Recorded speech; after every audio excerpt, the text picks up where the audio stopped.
Hello friends, இன்றைக்கி நம்ம பார்க்க போகிறது ரொம்ப ஒரு சிம்பிளான டிஃப்ரெண்ட்டான டிஷ்ஷு. பார்த்திங்க அப்படின்னா மின்ட் கொரியாண்டர் எக்கு வச்சு ஒரு கிரேவி பண்ண போகிறேன். இதுக்கு ஒரு 3 ஸ்பூன் போல் நான் துருவின தேங்காய் எடுத்திருக்கேன். நீங்கள் ஃப்ரெஷ்ஷானா துருவி எடுத்துக்கோங்க. இது நான் ஃப்ரீஸ் பண்ணதுனால எடுத்து போட்டுட்ருக்கேன். ஒரு 3 ஸ்பூன் துருவின தேங்காய், ஒரு கை கொத்தமல்லி, ஒரு கை புதினா, ஒரு 3 பச்சை மிளகா, காரத்துக்கு ஏற்ற மாதிரி நான் எடுத்திருக்கேன். பச்சை மிளகா பார்த்திங்கன்னா ரொம்ப சின்னதாக இருந்ததுனால நான் 4 எடுத்திருக்கேன்.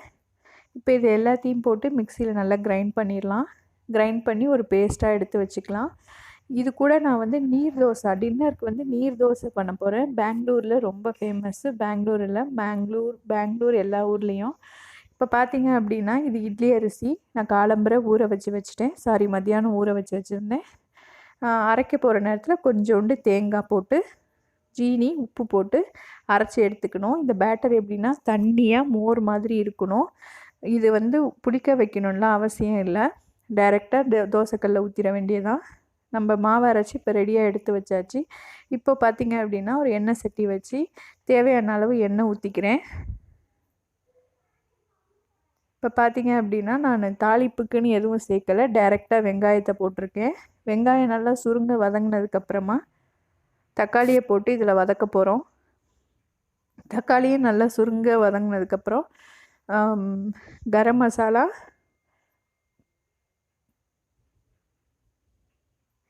மல்லித்தூள், நான் பச்சை மிளகா போட்டிருக்கனால வெறும் மல்லித்தூள் மட்டும்தான் ஃபஸ்ட்டு ஆட் பண்ணுறேன்.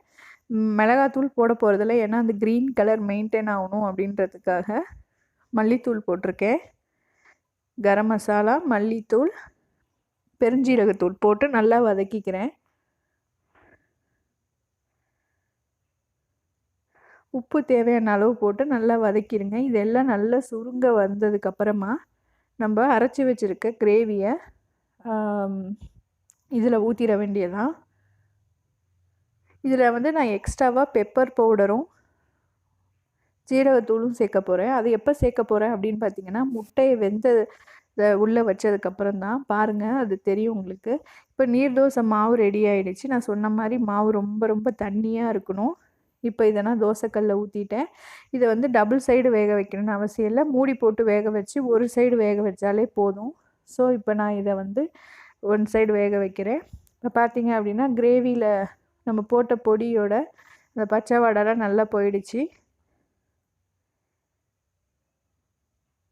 இந்த ஸ்டேஜில் நம்ம அரைச்சி வச்சுருந்த மின்ட், கொரியாண்டர், தேங்காய், க்ரீன் சில்லி பேஸ்ட்டை இதில் ஊற்றி கொதிக்க வைக்கணும். காரம் உங்களுக்கு பத்தலை, இல்லை மசாலா பொருள் பத்தலைன்னா நீங்கள் அதுக்கு ஏற்ற மாதிரி அட்ஜஸ்ட் பண்ணிக்கங்க. இது ரொம்ப டிஃப்ரெண்ட்டாக சூப்பராக இருந்துச்சு. எப்போவுமே ஒரே மாதிரி சாப்பிட ரொம்ப போருன்றதுனால நான் டிஃப்ரெண்ட்டாக ட்ரை பண்ணி பார்க்கலாம். ஃபஸ்ட் டைம் தான் ட்ரை பண்ணேன். நல்லா இருந்துச்சு. எப்படி இருந்துச்சுன்னா நம்ம புதினா கொத்தமல்லி துவையெல்லாம் சாப்பிடுவோம்ல, அதில் ஒரு மசாலா ஃப்ளேவர் இருந்தால் எப்படி இருக்குமோ அந்த மாதிரி இருந்துச்சு. இப்போ பார்த்திங்க அப்படின்னா நீர் தோசை வெந்துருச்சு. பாருங்கள் எவ்வளோ நல்லா இருக்குன்னு. நீங்கள் நான்ஸ்டிக் பேனில் ட்ரை பண்ணிங்கன்னா தோசை நல்லா வெள்ளையாக சூப்பராக வரும். இது நான் அயன் கடாய் யூஸ் பண்ணுறதுனால தோசை கொஞ்சம் சென்டரில் கருகி வர மாதிரி தான் வருது. அது அப்படி தான் வரும். நான் நான்ஸ்டிக் வச்சுருக்கேன், பட் அயன் தான் யூஸ் பண்ணணும் அப்படின்ற காரணத்தினால நான் சேஞ்ச் பண்ணியிருக்கேன். பட் அந்த தோசைக்கல்லையும் வச்சுருக்கேன் ஒரு எமர்ஜென்சிக்கு. இப்போ மோஸ்ட்லி பார்த்திங்க ரவா தோசை, கோதுமை தோசை, இந்த மாதிரி நீர் தோசைலாம் இந்த மாதிரி வரும்பு இருக்கிற கல்லாக பார்த்து தான் நான் யூஸ் பண்ணுறது. தோசைக்கு நார்மலாக மாவு தோசைக்கு வேறு ஒரு கல் யூஸ் பண்ணுவேன், சப்பாத்திக்கு வேறு ஒரு கல் யூஸ் பண்ணுவேன். இந்த மாதிரி மாவு தண்ணியாக இருக்கிற ஐட்டத்துக்கெல்லாம் இந்த கல்லை தான் யூஸ் பண்ணுறது. தோசை பார்த்திங்க அப்படின்னா ரொம்ப சாஃப்டாக பஞ்சு மாதிரி இருக்கும். இப்போ பார்த்திங்கன்னா முட்டை வேக வச்சுருந்த முட்டையை இங்கே 4 பேருக்கு ஆளுக்கு ஒரு முட்டைன்னு சொல்லிவிட்டு பாருங்கள் தோசை எவ்வளோ சூப்பராக இருக்குன்னு. எல்லாத்தையும் நான் கிரேவியில் போட்டுட்டேன். இது மேலே பெப்பர் தூளையும் ஜீரகத்தூளையும் தூவ போகிறேன்.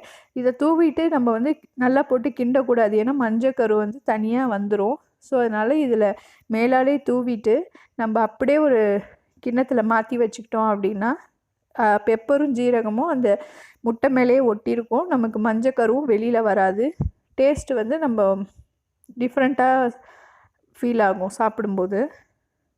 இப்போ பார்த்தீங்கன்னா நான் லைட்டாக லைட்டாக அப்படியே எடுத்து ஒரு பாத்திரத்தில் மாற்றிக்கிறேன். கிண்டுனீங்கன்னா கண்டிப்பாக மஞ்சக்கரு வெளில வந்துடும்.